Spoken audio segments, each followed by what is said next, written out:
Bonjour, on se retrouve aujourd'hui pour le tirage des énergies du Scorpion pour ce mois de mai 2020. Pour ce faire, j'ai décidé d'utiliser le tarot du chercheur de vérité en deux cartes. Donc la première carte, si vous avez déjà vu la première partie du tirage, sautez directement à la deuxième partie. Donc la première carte, ce sera pour les énergies du mois de mai. Qu'est-ce que ce mois de mai porte en lui? Qu'est-ce qu'il peut nous apporter? Qu'est-ce qu'il va nous offrir? Qu'est-ce qu'il amène en fait avec lui? Et puis la deuxième carte, ce sera comment les scorpions, natifs du scorpion, donc lune, ascendant et signe solaire en scorpion, vont vivre ce mois de mai. Voilà. Ensuite, nous allons prendre les cartes mystiques de Mademoiselle Lenormand en 5 cartes, histoire d'avoir un axe, en fait, un petit peu au tirage.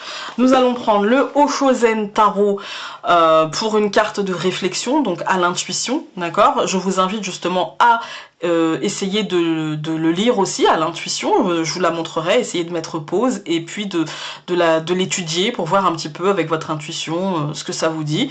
Vous pouvez aussi prendre mon interprétation, mais votre interprétation comptera toujours avant la mienne. Ensuite, on va prendre aussi les cartes du bien-être de Cheryl Richardson.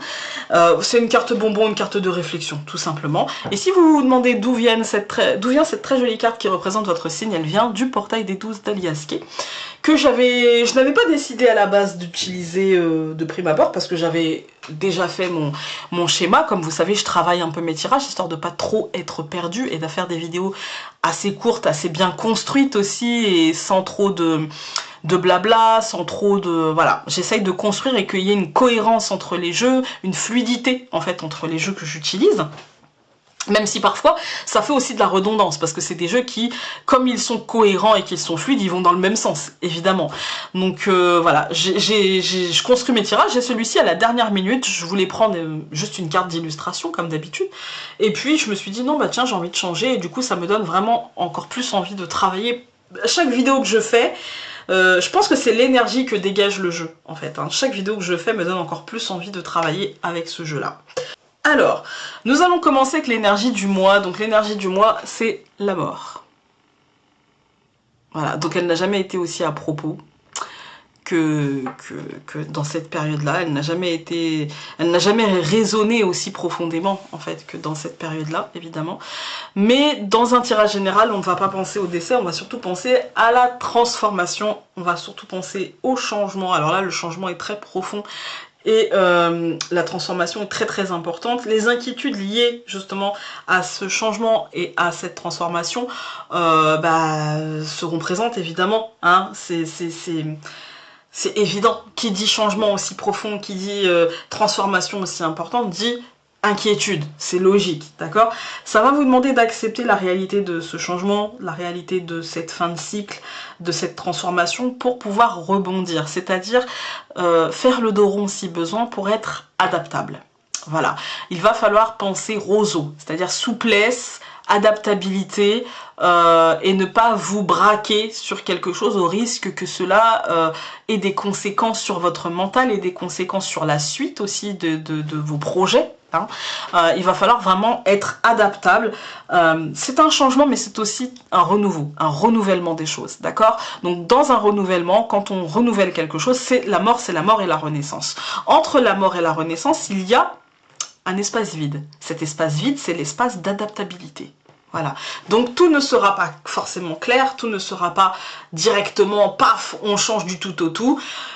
C'est l'espace entre deux pages, le temps de tourner la page. C'est rapide, mais c'est là, c'est nécessaire. Voilà. Pour vous, les scorpions, en énergie, donc, vous avez eu le 7 de denier. Comme les balances, en fait, ça me parle de petits gains, de petites rentrées d'argent, mais surtout de devoir faire un bilan, de devoir regarder les efforts fournis et les résultats obtenus, d'accord? C'est prendre le temps justement de mettre les choses à plat avec honnêteté, avec objectivité, d'accord? Sans vous laisser envahir par l'émotionnel, sans vous laisser impacter trop fortement par votre émotionnel. Moi, à chaque fois, ça me pose la question de la pertinence des choses et de changer ce qui doit être changé. En fait, posez-vous cette question-là. Qu'est-ce qui est encore pertinent dans mon activité, dans ce que je vis, dans comment je ressens les choses, et posez-vous la question de qu'est-ce qui mériterait d'être changé. Voilà, le 7 de denier, c'est toujours en fait une forme de regard en arrière. Là, vous l'avez bien droit, donc il n'y a pas de problème de je donne plus ou je sais pas quoi, hein. Mais on est surtout dans de la planification, on est dans la remise à plat, on est dans l'étude en fait concrète de qu'est-ce qui doit être changé, transformé, modifié pour pouvoir être beaucoup plus équilibré, beaucoup plus payant, beaucoup plus abondant en fait que ce que ça ne l'est aujourd'hui. Voilà, vous avez peut-être l'impression de devoir faire beaucoup d'efforts pour le peu que vous recevez, et bien essayer de rentabiliser les choses, essayer de faire en sorte que les choses vous demandent, si elles ne sont pas forcément payantes, essayez de faire en sorte que les choses vous demandent moins d'énergie, moins de temps, moins d'argent, voilà. On va prendre le Lenormand. Ok, bon.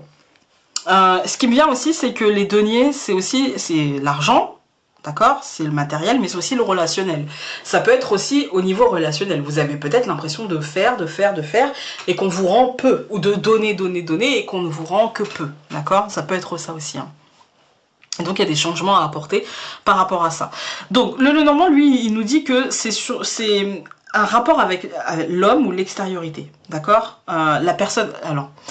La personne qui vous accompagne, d'accord, si c'est un homme, l'homme le plus proche de vous, mais aussi tout simplement une personne qui serait plutôt extérieure ou alors l'extériorité, le travail, etc. Il y a des choses à dire, à verbaliser, ça va être positif, hein, ça va être positif, mais ça prendra sûrement du temps, d'accord, avant de devenir positif. La résultante, c'est la positivité, le soleil au centre, voilà. Ça va être en tout cas libérateur, ça va être constructif pour vous, etc. Mais l'évolution peut être un peu lente et vous aurez peut-être l'impression de devoir encore un peu faire des efforts pour pouvoir atteindre justement ceci. Je vais vous recouvrir la montagne. Effectivement, donc il y a peut-être de la patience ou il y a peut-être encore quelques efforts pour la réussite et pour la réussite sociale en fait, pour la réussite, on est plutôt sur de l'extériorité ici.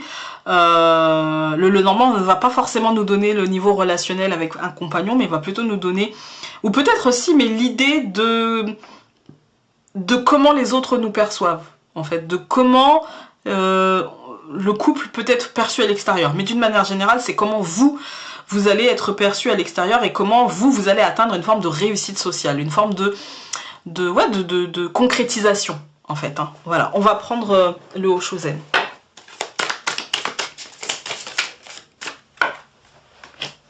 L'intensité. Voilà, gérer l'intensité. Pour moi, c'est gérer l'intensité de vos efforts. Mettez de l'intensité là où ça en a besoin, d'accord? Et puis, peut-être ralentissez là où vous avez déjà beaucoup donné et peu reçu. Un équilibre à trouver. Mais pour moi, c'est vivre les choses avec intensité, vivre les choses, mais de toute façon, oui, avec les signes d'eau, vivre les choses avec intensité, vivre les émotions avec intensité, vivre ce changement aussi avec intensité, mais toujours en essayant, avec le 7 de denier, de garder l'équilibre entre les efforts fournis et ce qui est payant. Je prends les cartes du bien-être. Ben voilà. Réflexion. Gardez les yeux ouverts, la joie réside en de petits endroits, comme les cancers. Réflexion. Voilà, écoutez, j'espère que ce tirage aura pu vous être utile. N'hésitez pas à aller voir votre signe solaire et votre ascendant. Encore une fois, Utip, pouce en l'air, abonnement, etc. Et nous, on se retrouve très vite pour un nouveau tirage. Salut!